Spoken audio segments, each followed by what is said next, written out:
Duy Nguyễn xin chào đại gia đình Thiện Lành nha. Hôm nay Duy Nguyễn test cây đờn, giới thiệu với cả nhà mình cây đờn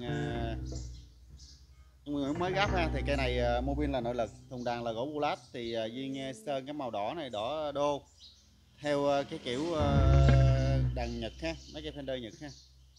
Đó, rất là đẹp. Đó.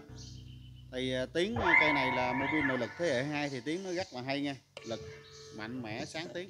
Rồi mời cả nhà mình tham khảo phần âm sắc nha.